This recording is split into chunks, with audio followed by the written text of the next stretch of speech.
Салам айымдар, сулуулук сүйүү, жаштык жана айымдарга керектүү нерселердин баары менин каналымда. Катталыңыз. Ушул айдагы видеодон түшкөн каражат Баткендеги окуялардан жабыркап тарткандарга которулат. Менин атым Айнура Сагынбаева. Бүгүн аябай белгилүү мазь жөнүндө сүйлөшөбүз. Синофлан мази. Ооба. Ушул тууралуу видеону көпчүлүк күтсө керек. Синофлан мазин сүйкөп атам Айнура эже. Аябай жакшы экен. Бетим жумшалып калды, аябай жакшы болуп калды. Айнура эже, ушундай синофлан мазин сүйкөп баштагандан кийин аябай сонун болуп калган, бирок кайра бир аздан кийин күчөп кетти. Бирок азыр синофлансыз жашай албай калдым деп аябай көп кардар кайрылат. Биз дарыгерлер, дерматологдор, косметологдор синофланды көп сүйкөбөгүлө деп какшырсак деле, баары бир эмнегедир билбейм, балким ошол эле биз дерматологдор назначение кылгандан кийинби бир өнөкөт болуп калып эле, өнөкөт адат болуп калып эле, айымдар ошо синофлан мазин тынбай бетине сүйкөйт. Эмнеге синофланды көпкө сүйкөсө болбойт? Синофлан бул эмне?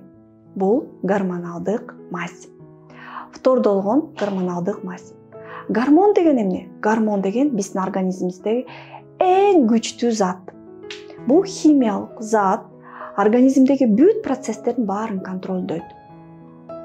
Терибизге көп нерсе сиңбейт деп айтып атпайбызбы? Тилекке каршы бизге керектүү нерселер сиңбейт экен да, бизге керексиз нерселер сиңип кетет экен. Ооба, бул табиаттын бир өзгөчөлүгү. Гормон кан тамырдагы кан басымды контролдойт. Гормон бул жүрөктүн, өпкөнүн, боордун бүт органдарын иштөөсүн контролдойт.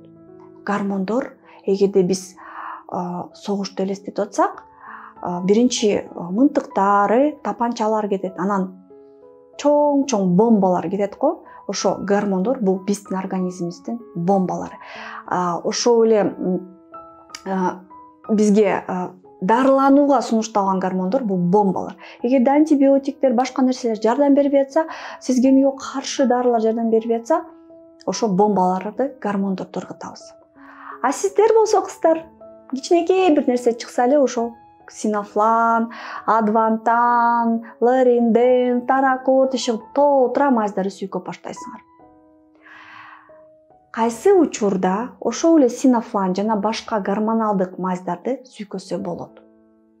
Биринчи, аябай катуу сезгенүүдө.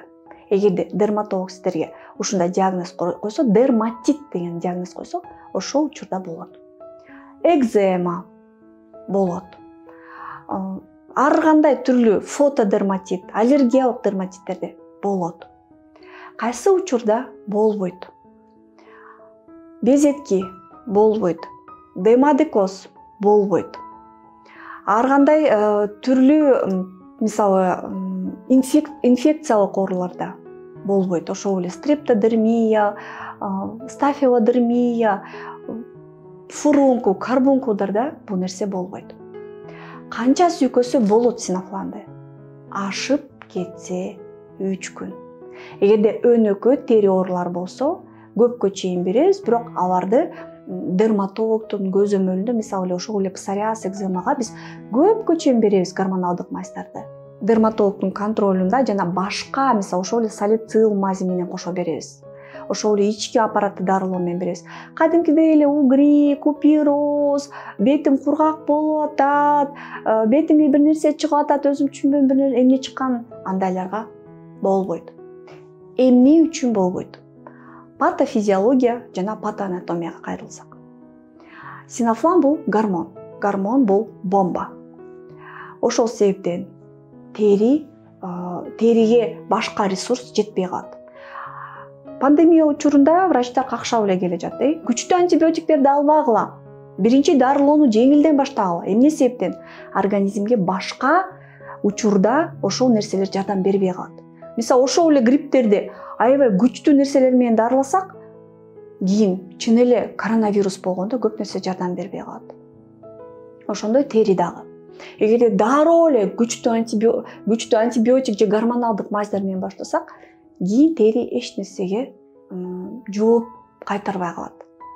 Баарына бактерияларыбыз көнүп калат. Бул биринчи. Экинчи, ар бир гормоналдык нерсе, ошондой эле мазь иммунитетти түшүрөт. Эгерде көпкө колдонсо, биздин терибиздин коргоо системасы иштебей калат. А эмнеге иштейт? Жыргап жата бербейм, мына бомбалар учуп атса мен атышпай эле жата берем деп ойлойт терибиз дагы. Анткени организмибиз өтө акылдуу система. Иммунитет түшүп кетет. Жөнөкөй эле бир нерсе сезгенүүгө алып келет. Үчүнчү, ар бир гормоналдык мазь терини жукартат жана картайтат. Медицинада атрофия кожи деген термин бар. Ошо терини жукарган сайын, тери жукарган сайын ошончолук тери тез картаят жана тез бырышат. Пилингдер менен жукартуунун механизми таптакыр бөлөк. Ал кыска мөөнөттө аябай териге жаңылануу процессин жакшыртуу максатында териге кыска мөөнөттүк өнөкөт эмес, кыска стрессти берет дагы тери жаңыланып баштайт. А бул жерде дайыма эле терини уктатып, терини жукартып иштетпей койсок, терибиз таптакыр жукарып, картайып кетет. Картаюу иммунитеттин түшүүсү жана башка эч нерсе жардам бербей калуусунун коркунучу үчүн биз гормоналдык мазьдарды эч качан сунуштабайбыз.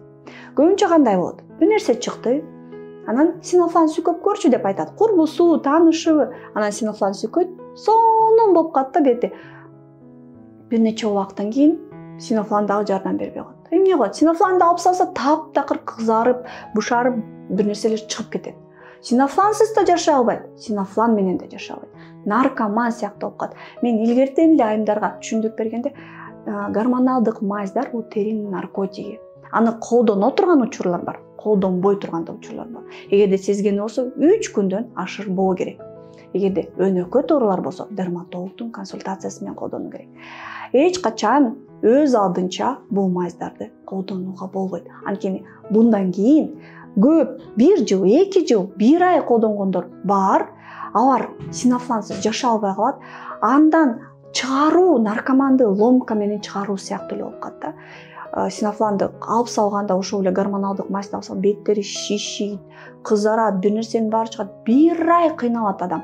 Анан эптеп бир нерсе сүйкөп атып, дарылап атып, эпидермалдык барьерди калыбына келтирип атып, эптеп алып чыгабыз ошол состояниядан. Сизге ал керекпи?